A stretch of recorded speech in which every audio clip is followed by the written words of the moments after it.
नमस्कार दोस्तों आज के इस वीडियो में हम क्वेश्चन नंबर 3 सॉल्व करने वाले हैं। मतलब ये टाइप 3 क्वेश्चन है सिस्टम ऑफ लीनियर इक्वेशन का। इसके पहले हमने 2 क्वेश्चन सॉल्व कर लिया था, एक यूनिक सोल्यूशन का, एक इनफाइनाइट सोल्यूशन का, और एक क्वेश्चन कुछ इस टाइप का आता है सिस्टम ऑफ लीनियर इक्वेशन पे। तो काफ़ी आसान क्वेश्चन होता है, लेकिन बहुत सारे लोग घबरा जाते हैं। मैं आज के इस वीडियो में आपको एकदम अच्छे से बताऊंगा कि इस क्वेश्चन को कैसे सॉल्व करते हैं। ठीक है, तो क्वेश्चन बोल रहा है investigate the value of lambda and mu so that the equation have no solution, infinite solution, unique solution. काफ़ी आसान है, बहुत सारे लोग देख के घबराते हैं, लेकिन घबराना नहीं है। वीडियो में एंड तक बने रहिए, पूरी चीज़ें आपको समझ में आ जाएंगी।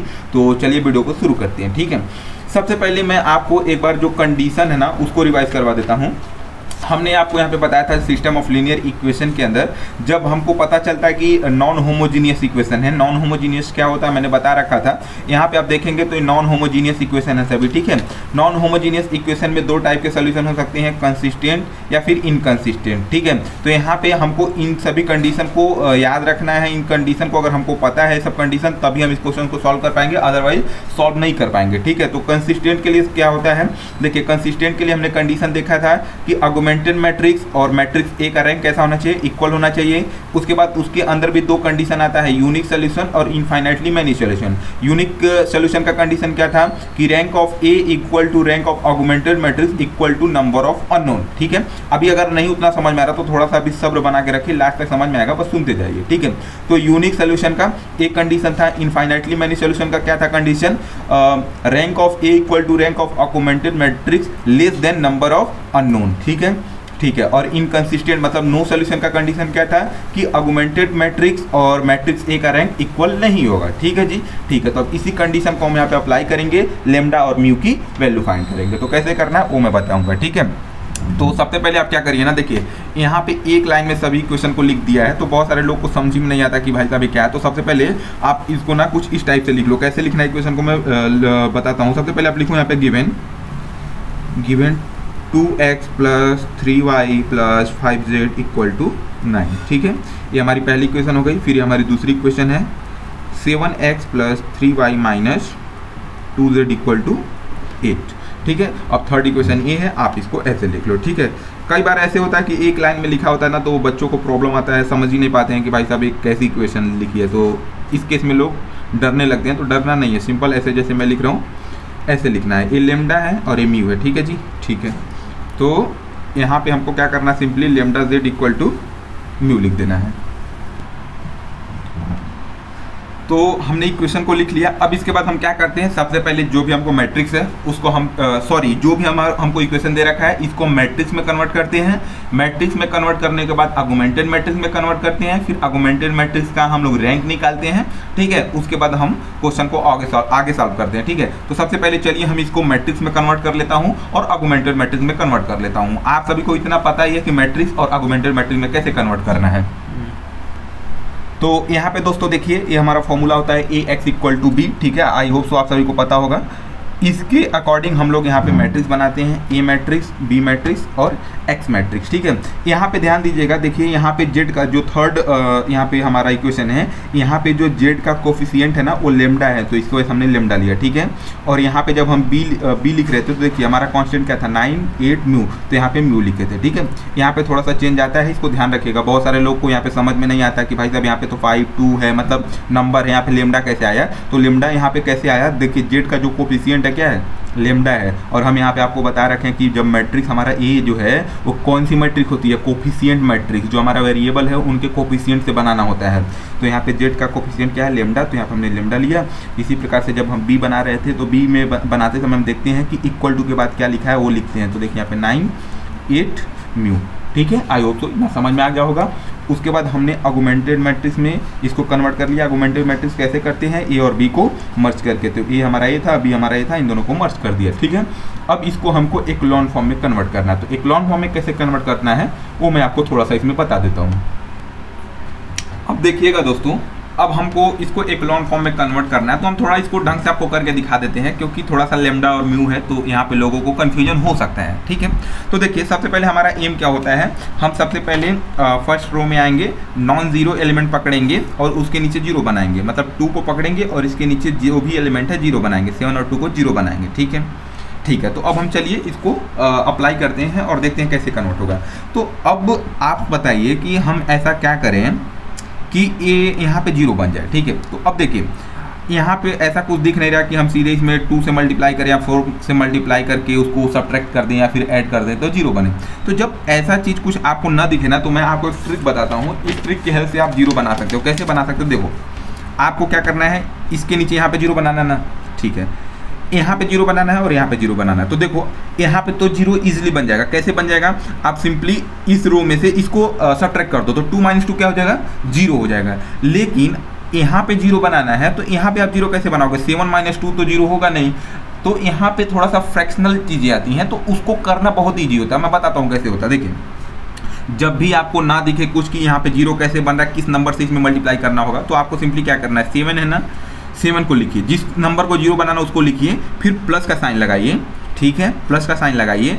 उसके बाद आप किस रो का हेल्प ले रहे हैं, उसके करस्पॉन्डिंग उस एलिमेंट को ले लीजिए। तो मैं यहाँ पे किसका हेल्प ले रहा हूँ, 2 का। तो यहाँ पे 2 लिखिए और इसके साथ x मल्टीप्लाई करके इक्वल टू 0 कर दीजिए। ऐसा हम 0 क्यों कर रहे हैं, क्योंकि हमको यहाँ पे 0 बनाना है, इसकी वजह से हम इक्वल टू 0 कर रहे हैं। ठीक है, हमने क्या बोला मैं फिर से बताता हूँ। सबसे पहले जहाँ पे भी आपको 0 बनाना है उस नंबर को ले लीजिए। तो मैंने 7 को ले लिया, फिर प्लस का साइन लगाइए, फिर जो उसके ऊपर नंबर लिखा है जिसकी हेल्प से आप 0 बनाना चाहते हैं उस नंबर को लिखिए, फिर इंटू x करके इक्वल टू 0 कर दीजिए। ठीक है, अब यहाँ पे आपको x की वैल्यू फाइंड करनी है। तो x की वैल्यू कैसे फाइंड होगी, यहाँ पे देखिए ये 7 इधर है तो आप इसको राइट साइड में ले जाइए तो क्या हो जाएगा, 2x को ऐसे ही रखिए, इसको इस साइड ले जाएंगे तो +7 है इधर, तो इधर क्या हो जाएगा -7।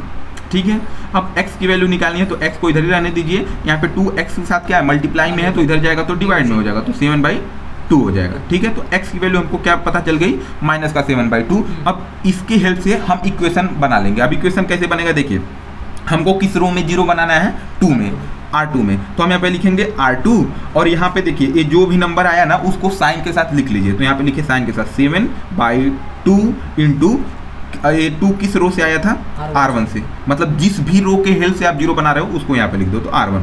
सिंपल, आपको ये इक्वेशन मिल गई। इस इक्वेशन की हेल्प से आप इसे बना सकते हो। ठीक है, अब देखो यहाँ पे 0 बनाने का और भी तरीका है, लेकिन ये थोड़ा सा सिंपल है हमारे हिसाब से, तो आप इसको फॉलो कर सकते हैं। अगर आपको कोई और तरीका आता है आप उसको डेफिनेटली फॉलो कर सकते हैं, कोई दिक्कत नहीं। ठीक है, चलिए तो अब हम इसको यहाँ पे 0 बनाने का कोशिश करते हैं, ट्राई करते हैं। तो हम कौन कौन सा यहाँ पे ट्रांसफॉर्मेशन अप्लाई करने वाले हैं। अभी जो यहाँ पे हमको इक्वेशन मिली है क्या है, R2 - 7/2 R1। ठीक है, एक तो ये होगा, यहाँ पे 0 बन जाएगा। अब यहाँ पे 0 बनाना है तो इसके लिए हमको क्या करना पड़ेगा, R3 - R1। ठीक है, R1 तो 2 - 2 यहाँ पे 0 हो जाएगा। ठीक है, हमको इसके नीचे यहाँ और यहाँ पे 0 बनाना, हमको इधर से मतलब नहीं है, इधर कुछ भी बने हमसे उससे मतलब नहीं है जी। ठीक है, तो अब देखिए R2 में और R3 में चेंज होने वाला है, R1 हमारा एज इट इज रहेगा। तो हम R1 को ऐसे कॉपी कर लेते हैं तो क्या हो जाएगा, 2 3 5 9। ठीक है, अब हम इसको कैलकुलेट करते हैं, इस वाले इक्वेशन की हेल्प से इसको कैलकुलेट करते हैं। तो मैं आपको साइड में यहाँ पे कैलकुलेट करके भी दिखा रहा हूँ क्योंकि बहुत सारे लोग को कन्फ्यूजन होता है। तो देखिए सबसे पहला यहाँ पे एलिमेंट के लिए हम लिख लेते हैं 1 और हमारी इक्वेशन कैमरा में दिख रहा है नहीं, 1 मिनट जस्ट, हाँ ठीक दिख रहा है। तो देखिएगा हमको क्या करना है, इस इक्वेशन की हेल्प से हमको इस रो के एलिमेंट फिल करने। तो देखिए सबसे पहला एलिमेंट इधर देखिए क्या है, 7 है, तो यहाँ पे 7 लिखिए, फिर यहाँ पे माइनस का साइन है तो माइनस का साइन, फिर यहाँ पे 7/2 है तो 7/2 इंटू R1। तो इसके करस्पॉन्डिंग R1 में एलिमेंट क्या है, 2। तो हमने यहाँ पे 2 लिख दिया। अब 2 और 2 कैंसिल हो जाएंगे, यहाँ पे बचा 7 - 7 इक्वल टू 0। तो यहाँ पे जो हमारा पहला एलिमेंट इसमें आएगा वो 0 हो गया। ठीक है, अब हम दूसरा एलिमेंट देख लेते हैं। दूसरा एलिमेंट के लिए हम सिंपली यही इक्वेशन फॉलो करेंगे। तो दूसरा इसमें एलिमेंट क्या है, 3 है। ध्यान रखिएगा इसी रो में आप चीज़ें करिएगा, किसी और रो में मत जाइएगा, क्योंकि यहाँ पे R2 में हम अप्लाई कर रहे हैं ना, तो R2 वाले में लिखेंगे। ठीक है जी, तो यहाँ पे क्या है 3, फिर उसके बाद क्या है यहाँ पे इक्वेशन में माइनस, देन 7/2, देन R1 में क्या है एलिमेंट इसके ऊपर 3। तो अब देखिए ये हो जाएगा 3 और ये ऊपर मल्टीप्लाई हो जाएगा 7 3 21/2। अब इसका एलसीएम ले लीजिए, कैसे लेना है, 2 × 3 6 - 21/2। ठीक है, अब इसको सॉल्व करेंगे तो माइनस का 15/2 आ जाएगा। ठीक है, -15/2। तो आप इसको यहाँ पे लिख दीजिए -15/2। आई होप सो ये समझ में आ गया होगा। ठीक है, अब इसका थर्ड एलिमेंट ऐसे ही भर लेना है। देखिए मैं आपको एक एक स्टेप करके दिखा रहा हूँ तो आपको थोड़ा सा लेंदी लग रहा होगा, लेकिन है ईजी। ठीक है, अब फिर से यहाँ से आप एलिमेंट उठाइए, क्या है -2, तो -2, फिर माइनस का साइन था तो माइनस का साइन, फिर 7/2 तो 7/2 इंटू R1 में क्या एलिमेंट है 5। तो सिंपली इसको आप मल्टीप्लाई कर लीजिए तो क्या हो जाएगा -2 और 7 या 35/2। अब इसको सॉल्व करेंगे तो आपको मिलेगा -39/2। कैसे मिला, इसको मल्टीप्लाई करिएगा, मैं करके दिखा देता हूँ। -2 2 जा 4 -35/2, तो ये माइनस माइनस साइन तो क्या हो जाएगा -39/2। ठीक है, तो यहाँ पे मैं इसको लिख लेता हूँ -39/2। ठीक है, अब इसके बाद इस एलिमेंट को देखते हैं, जो हमारा लास्ट एलिमेंट क्या है 8, तो उस पर भी हम यही फॉर्मूला अप्लाई करेंगे। आई होप सो दिख रहा है ना, हाँ ठीक। तो देखिएगा यहाँ पे क्या है 8 है, तो यहाँ पे मैंने 8 लिखा, फिर यहाँ पे इक्वेशन के हिसाब से ही कर रहे हैं, माइनस है तो माइनस लिखा, फिर 7/2 है तो 7/2 लिखा, R1 इसमें क्या है 9, तो 9 लिखा। अब इसको कैलकुलेट कर लेंगे, 7 × 9 करेंगे तो 63/2, तो ये कितना हो जाएगा करके देखते हैं। 8 2 जा 16 -63/2, तो नो ये पूरा 2 होगा ना, ठीक है। तो अब इसको हम कैलकुलेट कर लेंगे तो ये आ जाएगा -47/2। ठीक है, तो हम इसको यहाँ पे अब लिख देते हैं -47/2। ठीक है, आपको थोड़ा लेंदी लग रहा होगा, लेकिन आप जब खुद से 1-2 बार ट्राई करेंगे ना तो ईजी है दोस्तों। ठीक है, तो ये हमारा हो गया। अब हमारा थर्ड रो है। ठीक है, तो थर्ड रो को फिल करते हैं। तो देखिए सिंपली इसके लिए कौन सा इक्वेशन लगाना है, ए वाला R3 - R1, तो 2 - 2 0। देख रहे हैं ना, R3 - R1 मतलब इस रो में से इसको सब्ट्रैक्ट कर दो, तो 2 - 2 0, 3 - 3 0, लेमडा -5 तो लेमडा -5 आ जाएगा। ठीक है, आई होप तो समझ में आएगा। देखिए यहाँ पे एलिमेंट लेमडा है, यहाँ पे 5 है, तो हमारा इक्वेशन क्या बोला, R3 में से R1 को सब्ट्रैक्ट कर दो तो लेमडा -5 लिख दो, सिंपल, ये लेमडा -5 हो गया। उसके बाद इसमें क्या करना है, म्यू -9, तो यहाँ पे लिख दो म्यू -9। ठीक है, थोड़ा सा मैट्रिक्स बड़ा बना के चलना। ठीक है, म्यू -9 हो गया। अब देखिए हमको जो करना था वो हमारा हो गया। देखिए सबसे पहला एलिमेंट हमको यहाँ पे पकड़ना था, उसके नीचे 0 बनाना था, 0 बन गया। ठीक है, अब हमको सेकेंड रो में एंट्री लेना है, सबसे पहला नॉन जीरो एलिमेंट पकड़ के उसके नीचे 0 बनाना है। तो सबसे पहला एलिमेंट 0 है, तो हम इसको नहीं पकड़ेंगे, नेक्स्ट में जाएंगे। तो हमको नॉन जीरो -15/2 मिला, इसके नीचे हमको 0 बनाना है जो ऑलरेडी बन चुका है। तो हमारा काम खत्म हो गया, मतलब क्या है, ये इक्लोन फॉर्म में कन्वर्ट हो चुका है। सिंपल सी बात। तो यहाँ पे लिख देंगे it is in echelon form, it is in echelon form.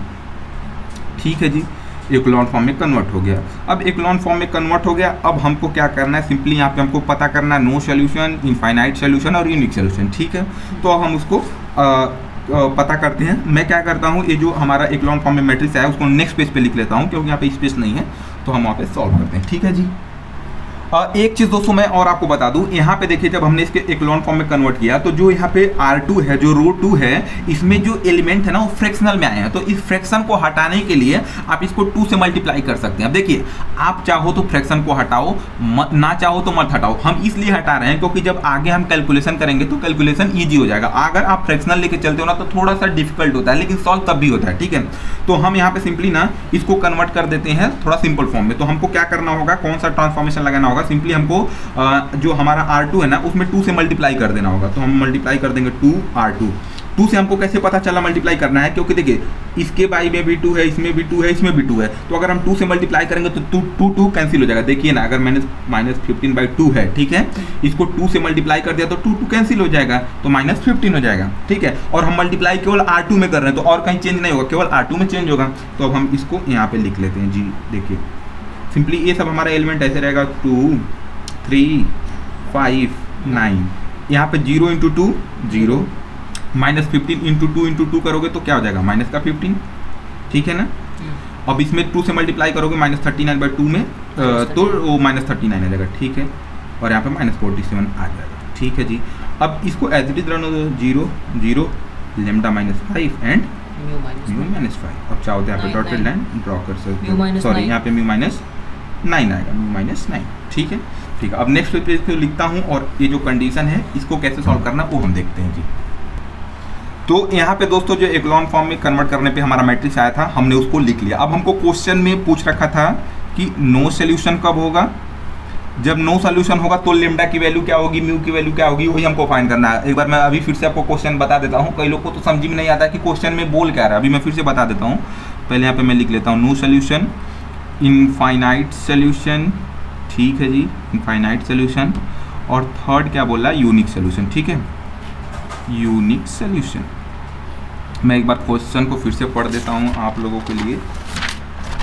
देखिए क्वेश्चन क्या बोल रहा था कि investigate the value of lambda and mu so that the equation have no solution, infinite solution, unique solution. मतलब क्या है, इस क्वेश्चन में हमको लेमडा और म्यू फाइंड करना है जब नो सोल्यूशन का कंडीशन होगा, लेमडा म्यू की वैल्यू फाइंड करना है जब इनफाइनाइट सोल्यूशन का कंडीशन होगा, लेमडा और म्यू की वैल्यू फाइंड करना है जब यूनिक सोल्यूशन का कंडीशन होगा। ठीक है जी, ठीक है। तो अब हम आ जाते हैं इस क्वेश्चन पे। हमने एक लॉन्ग फॉर्म में कन्वर्ट कर लिया, हमारा आधा से ऊपर काम हो चुका है। हमने कंडीशन आपको बताया था। तो हम सबसे पहले नो सोल्यूशन के केस में लेमडा और म्यू की वैल्यू फाइंड कर लेते हैं। लेमडा और म्यू की वैल्यू फाइंड करते हैं, फिर इसके केस में लेमडा क्या होगा, म्यू क्या होगा वो देखेंगे, फिर इसके केस में लेमडा और म्यू क्या होगा हम वो देखने वाले हैं। ठीक है, ठीक है। तो दिख रहा है ना, हाँ ठीक है। तो लेमडा और म्यू का क्या होने वाला वैल्यू हम देखेंगे। सबसे पहला हमारा जो क्वेश्चन है वो देखेंगे। हमने आपको क्या बताया था, नो सोल्यूशन का कंडीशन क्या बताया था कि अगर rank of A equal to not augmented matrix का रैंक हो तो आपको नो सोल्यूशन मिलेगा। मतलब ऑगमेंटेड मैट्रिक्स और जो हमारा मैट्रिक्स ए है अगर उसका रैंक इक्वल ना होगा तो जाके हमको नो सोल्यूशन मिलेगा। ठीक है, तो सबसे पहले कंडीशन में वही हमसे बोला कि भाई साहब नो सोल्यूशन है। नो सोल्यूशन तो हम इसका कंडीशन लिखते हैं, चलिएगा। Rank of A equal to not rank of augmented matrix. ठीक है, तो अब देखिए हमारा ए पूरा क्या है, ऑगमेंटेड मैट्रिक्स है और इसको छुपा लेंगे तो हमारा ए है। ठीक है, ठीक है। तो हमको क्या करना है, सिंपली देखिए, आप देखिएगा थोड़ा सा यहाँ पे दिमाग लगाइएगा नहीं तो क्वेश्चन ऐसे निकल जाएगा। ठीक है, तो सुनिए यहाँ पे हमको क्या करना है, दोनों का रैंक हमको बराबर नहीं चाहिए। तो बराबर नहीं चाहिए इसका मतलब क्या है कि देखिए अगर अभी मैं आपको बोलूँ तो आप ऐसे बोल सकते हो कि ए नॉन जीरो है, बी नॉन जीरो है, बी नॉन जीरो है। ठीक है, तो आप अभी बोल सकते हो रैंक 3 है। ठीक है, लेकिन आपको क्या करना है, आपको सिंपली ध्यान रखना कि दोनों का रैंक बराबर ना हो। तो बराबर ना हो तो आप ऐसा बोल सकते हो कि इसका रैंक जो है ऑगमेंटेड मैट्रिक्स का जो रैंक है वो 3 हो जाए और इसका रैंक 2 हो जाए। तो इस केस में बराबर नहीं होगा। तो अब हमने आपको तो बोल दिया कि रैंक इसका 3 हो जाए, जैसे मैंने एग्जाम्पल के लिए बोल दिया कि इसका रैंक 3 हो जाए और इसका रैंक 2 हो जाए। तो इस केस में दोनों इक्वल नहीं है, मतलब नो सोल्यूशन मिलेगा। तो अब ऐसा करने के लिए हमको क्या करना पड़ेगा, बस हमको एक चीज़ ध्यान रखना है कि इस वाले वैल्यू को हमको जीरो करना पड़ेगा। अभी क्यों जीरो करना है अभी मैं आपको बताता हूँ, अभी समझ में आएगा।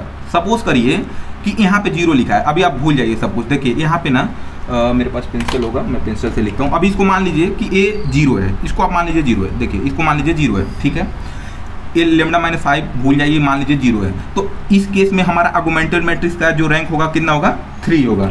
और ए का ए जो हमारा ए है उसका रैंक कितना होगा, 2 होगा। 2 क्यों होगा, क्योंकि ये पूरा 0 0 0 हो गया ना, तो 2 होगा। इसका मतलब क्या है, जो ए वाला एलिमेंट लेमडा माइनस 5 हमको उसको 0 के बराबर बनाना पड़ेगा। समझ गए, लेमडा माइनस 5 को हमको क्या बनाना पड़ेगा, 0 बनाना पड़ेगा, तभी हमको नो सोल्यूशन का कंडीशन मिलेगा। तो सिंपली हमको क्या करना है, लेमडा माइनस 5 इक्वल टू क्या करना है, 0। तो हमको यहाँ पे लेमडा की वैल्यू मिल जाएगी। तो लेमडा इक्वल टू क्या हो जाएगा, 5 हो जाएगा। कैसे, -5 उस साइड गया तो लेमडा इक्वल टू 5 हो गया। ठीक है, ठीक है। अब हमको म्यू की भी वैल्यू फाइंड करनी थी। तो अब यहाँ पे देखिएगा इसका इस पे क्या कंडीशन होना चाहिए, ये 0 हो सकता है या फिर नहीं। तो इसको नॉन जीरो होना ही पड़ेगा। ठीक है, इसको नॉन जीरो होना ही पड़ेगा। अगर मान लेते हैं ए भी 0 है और ए भी 0 है तो इस केस में ऑगमेंटेड मैट्रिक्स का रैंक कितना आ जाएगा, 2 आ जाएगा। ऑगमेंटेड मैट्रिक्स का रैंक कितना आ जाएगा, 2 आ जाएगा। क्यों, क्योंकि ये पूरा 0 0 हो गया तो 2 हो गया और ए का भी भाई साहब 2 है, तो दोनों 2 इक्वल टू 2 हो गया। फिर तो ये या तो इनफाइनाइट सोल्यूशन होगा या फिर यूनिक सोल्यूशन होगा, मतलब नो सोल्यूशन का कंडीशन नहीं बनेगा। तो इस केस में हमको म्यू -9 इक्वल टू नॉट 0 करना पड़ेगा। ध्यान रखिएगा, म्यू -9 इक्वल टू नॉट 0। तो यहाँ से म्यू की वैल्यू क्या हो जाएगी, इक्वल टू नॉट +9। ठीक है, माइनस उधर जाएगा तो प्लस हो जाएगा। ठीक है, मतलब यहाँ पे लेमडा हमको क्या पता चला कि लेमडा की वैल्यू 5 हो सकती है, म्यू की वैल्यू कुछ भी हो सकती है लेकिन 9 नहीं हो सकता है। मतलब आप लिख सकते हो कि म्यू बिलोंग्स टू R और उसमें से माइनस कर दो 9।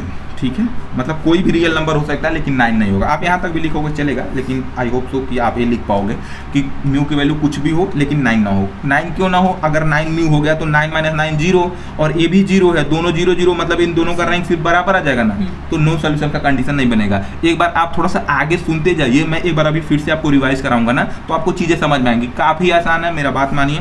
पहली बार आप पढ़ रहे हो इसकी वजह से आपको कॉम्प्लेक्स रहा है। अभी जब आगे ये दोनों कंडीशन बता दूंगा ना तो ये भी ईजी लगने लगेगा। चलिए अब देखिएगा, हम ये वाला देख लेते हैं इनफाइनाइट सोल्यूशन का केस। तो इनफाइनाइट सोल्यूशन में हमारा कंडीशन क्या होता है, देखिए इनफाइनाइट सोल्यूशन का कंडीशन क्या होता है कि rank of A equal to rank of augmented matrix less than number of unknown. ठीक है, तो यहाँ पे अननोन हमारे कौन कौन से थे, एक्स वाई जेड थे, मतलब हमारी एन की वैल्यू कितनी थी। पहले मैं यहाँ पे लिख देता हूँ इनफाइनाइट सोल्यूशन का हम सॉल्व कर रहे हैं। ठीक है, इनफाइनाइट सोल्यूशन का सॉल्व कर रहे हैं। एन की वैल्यू हमारी कितनी थी, एन का मतलब क्या है, अननोन। कौन कौन से थे, एक्स वाई जेड। ठीक है, तो ये हमारे अननोन थे। अब हमको पता है कि इसका कंडीशन क्या होता है, कि कंडीशन ये होता है कि ये दोनों तो बराबर होने चाहिए, आर्गुमेंटेड मैट्रिक्स का रैंक और रैंक ऑफ ए दोनों बराबर होने चाहिए, लेकिन कैसे होने चाहिए, less than n. Less than n मतलब हमको यहाँ पे देखिए एन की वैल्यू पता है 3, इसका मतलब क्या है कि जो हमारा रैंक है ना, जो रैंक है वो 2 होना चाहिए। ठीक है, 2 क्यों होना चाहिए, क्योंकि 3 से छोटा है। ठीक है, ठीक है, तो हमको यहाँ पे सिंपली क्या करना पड़ेगा, अब हमको ये सोचना पड़ेगा कि भाई साहब इसका रैंक 2 कब हो सकता है। ठीक है, तो अभी यहाँ पे मैंने जो 0 वगैरह लिखा था ना, मैं उसको इरेज कर देता हूँ। ठीक है, ठीक, अभी ये भूल जाइए, क्योंकि हमने इसके लिए वो सब कंडीशन बनाया था, अब न्यू फिर से कंडीशन इसके लिए बनाएंगे। देखिए सिंपली हमको देखना है कि इन दोनों का रैंक, मतलब आर्गुमेंटेड मैट्रिक्स और मैट्रिक्स ए का दोनों का रैंक बराबर हो जाए, मतलब 2 हो जाए। तो 2 कब होगा, जब ए 0 भी हो जाए और ए भी 0 हो जाए। देखिए ना, अगर ए भी 0 हो जाए, पूरा 0 हो जाए, ये दोनों 0 हो जाए, तो ए वाली मैट्रिक्स पूरी 0, मतलब ए वाला रो पूरा 0 हो गया। तो यहाँ पे इस केस में जो हमारा आर्गुमेंटेड मैट्रिक्स है उसका भी रैंक 2 आएगा और ए का भी 2 आएगा ना, तो यहाँ पे हमारा हो जाएगा। तो इसका मतलब क्या है, हमको ये जो लेमडा -5 है और म्यू -5 है, इन दोनों को 0 के बराबर करना पड़ेगा। तो यहाँ पे हमारा कंडीशन यही बनेगा कि लेमडा -5 = 0। तो यहाँ से लेमडा की वैल्यू क्या आ जाएगी, 5 आ जाएगी। और दूसरा कंडीशन क्या है कि म्यू -9 = 0, ये भी 0 होना चाहिए ना, जब दोनों 0 होंगे तभी तो रैंक 2 आएगा ना भाई साहब। तो यहाँ से म्यू की वैल्यू क्या हो जाएगी, 9 आ जाएगी। ठीक है, तो इस केस में आपका लेमडा की वैल्यू 5 और म्यू की वैल्यू 9 आ गई। ठीक है, अब उसके बाद जो हमारा थर्ड कंडीशन है वो क्या है, यूनिक सोल्यूशन। तो यूनिक सोल्यूशन के लिए हम सॉल्व करते हैं। यूनिक सोल्यूशन के लिए आपको कंडीशन बचपन से ही पता है, क्या है, rank of A = rank of augmented matrix equal to number of unknown. तो अननोन कितने हैं, 3 है। इसका मतलब जो हमारा रैंक ए है, मतलब ए का रैंक और आर्गुमेंटेड मैट्रिक्स का रैंक कितना आना चाहिए, 3 आना चाहिए। तो 3 कब आएगा, जब इन दोनों में से कोई भी एक नॉन जीरो हो जाए। लेकिन नहीं ऐसा नहीं, इन दोनों में से एक कोई मतलब ए वाला नॉन जीरो हो। मैं क्यों बोल रहा हूँ अभी आपको समझ में आएगा। देखिए फिर से मेरी बात को सुनिए, मैं क्या बोल रहा हूँ, ध्यान से सुनिएगा।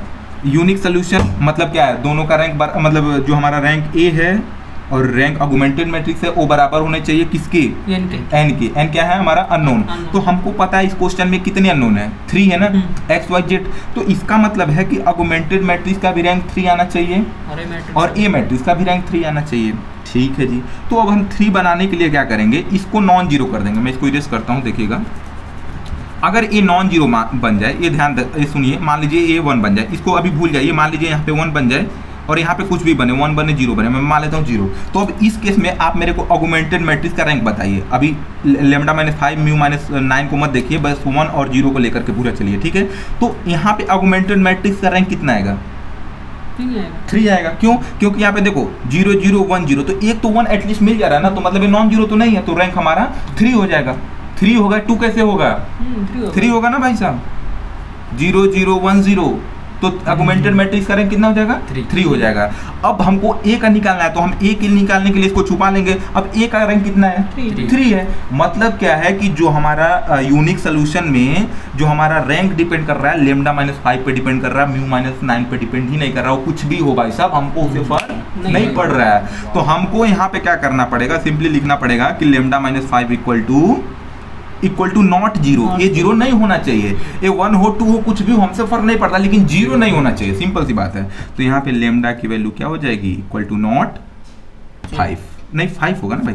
देखो लेमडा -5 इक्वल टू नॉट 0, तो इसको उधर ले जाओगे तो क्या होगा, ये इक्वल नॉट इक्वल टू है तो नॉट इक्वल 0 है, तो इसको उस साइड ले जाओगे तो प्लस हो जाएगा ना, प्लस का 5। तो लेमडा इक्वल टू नॉट 5, मतलब लेमडा की वैल्यू कुछ भी हो, 6 हो 7 हो चलेगा, लेकिन 5 नहीं होना चाहिए। ठीक है, और म्यू की वैल्यू क्या हो सकती है, म्यू -9 इक्वल टू, ये कुछ भी हो सकता है, बिलोंग्स टू आर, कुछ भी हो, हमसे इसे फर्क ही नहीं पड़ता, ये 0 हो 2 हो 5 हो 9 हो, फर्क ही नहीं पड़ता। ठीक है, तो आप ऐसे लिख दीजिएगा कि mu -9 belongs to R, simple. एक बार मैं फिर से क्वेश्चन को रिवाइज करवा देता हूँ, थोड़ा सा मेरे को पता है डिफिकल्टी आई होगी, लेकिन एक दो बार आप बात को सुनोगे, वीडियो को रिपीट करके सुनोगे ना, तो काफ़ी आसान हो जाएगा क्वेश्चन। देखो सबसे पहले सुनो, क्वेश्चन हमको दे रखा था, हमको इक्वेशन दे रखी थी, हमने इक्वेशन को इस टाइप से लिख लिया ताकि हमको 3 इक्वेशन अलग अलग दिखे। ठीक है। उसके बाद हमने उसको मैट्रिक्स में कन्वर्ट किया, ax इक्वल टू बी हमने आपको फॉर्मूला बता रखा है, इससे हमने कन्वर्ट किया। उसके बाद हमने इसको ऑगमेंटेड मैट्रिक्स में भी कन्वर्ट कर दिया, ठीक है। ऑगमेंटेड मैट्रिक्स में कन्वर्ट किया, उसके बाद इसको एक्लोन फॉर्म में कन्वर्ट किया। एक्लोन फॉर्म में कैसे कन्वर्ट करना है वो मैंने बता दिया। एक्लोन फॉर्म में हम कन्वर्ट क्यों करते हैं, क्योंकि हमको रैंक फाइंड करना होता है। बिना रैंक का मैट्रिक्स में कुछ नहीं होने वाला, तो रैंक फाइंड करना पड़ता है। तो उसके लिए हमने इसको एक्लोन फॉर्म में कन्वर्ट कर दिया। फिर एक्लोन फॉर्म में कन्वर्ट करने के बाद हमने इसी को यहाँ पे कॉपी कर लिया, ठीक है। अब हमको क्वेश्चन में बोल रखा था भाई साहब लेमडा और म्यू की वैल्यू फाइंड करो जब नो सॉल्यूशन का कंडीशन हो, लेमडा और म्यू की वैल्यू फाइंड करो जब इनफाइनाइट सॉल्यूशन का कंडीशन हो, लेमडा और म्यू की वैल्यू फाइंड करो जब यूनिक सॉल्यूशन का कंडीशन हो, ठीक है। तो मैंने बोला अच्छी बात है। तो सबसे पहले हम जैसे नो सॉल्यूशन देखे तो हमारे दिमाग में क्लिक किया कि भाई साहब नो सॉल्यूशन का कंडीशन क्या होता है, मतलब हमको रैंक देखना है। तो दोनों का रैंक अगर बराबर नहीं होगा तो हम बोल देंगे नो सॉल्यूशन। तो हमने यहाँ पे लिखा कि rank of A equal to not rank of augmented matrix, ठीक है। ठीक है जी। अब हमने इस केस में देखा कि हमारे मैक्सिमम कितने रो हैं, 3 रो हैं, तो ज्यादा से ज्यादा हमारा रैंक कितना हो सकता है, 3 हो सकता है। तो ऑगमेंटेड मैट्रिक्स का मान लेते हैं रैंक अगर 3 होगा तो इसका उससे कम होना चाहिए, मतलब दोनों बराबर नहीं होने चाहिए ना। तो ये 3 हो गया, 2 हो गया। तो मैंने बोला ठीक है भाई साहब ये दोनों इक्वल नहीं होने चाहिए। तो हमने देखा कि ये दोनों इक्वल कब नहीं होंगे, तो हमने मान लिया कि इसकी वैल्यू 0 हो और इसकी वैल्यू नॉन 0 हो।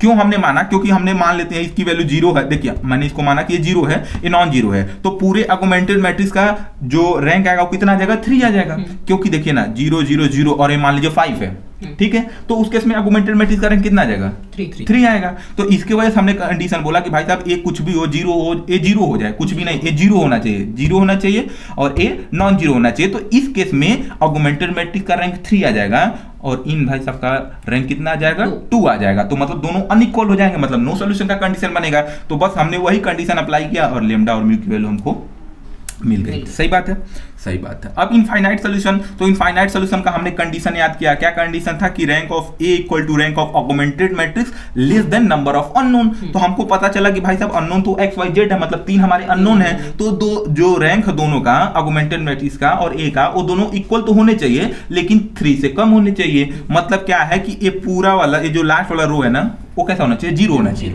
तो अगर ये लास्ट वाला 0 हो गया तो दोनों का हमको रैंक सेम मिल जाएगा। तो हमने बोला कि लेमडा -5 भी 0 हो, म्यू -9 भी 0 हो। तो हमने बस एक कंडीशन अप्लाई किया तो हमको लेमडा और म्यू की वैल्यू मिल गई। सही बात है। फिर यूनिक सॉल्यूशन में क्या होना चाहिए, रैंक दोनों का बराबर होना चाहिए और इक्वल टू अननोन होना चाहिए। तो मैंने बोला भाई साहब कि यहाँ पे इस केस में क्या होना चाहिए कि लेमडा -5 क्या होना चाहिए, 0 नहीं होना चाहिए, बाकी कुछ भी हो, ठीक है। तो क्यों हमने बोला कुछ भी हो, क्योंकि देखिए अगर मान लेते हैं ये 0 है, ये 1 है, ये 0 0 कुछ भी है, तो इस केस में ऑगमेंटेड बस यहाँ पे ये नॉन 0 अगर है, ये नॉन 0 है मतलब 1 है, 2 है, 5 है, तो मैं मान लेता हूँ कि अगर ये 1 है तो इस केस में ऑगमेंटेड मैट्रिक्स का रैंक कितना आ जाएगा, 3 क्यों आया। रैंक कैसे निकालते हैं मैंने आपको बता रखा कि आपको देखना होता कितने नॉन 0 रोज हैं।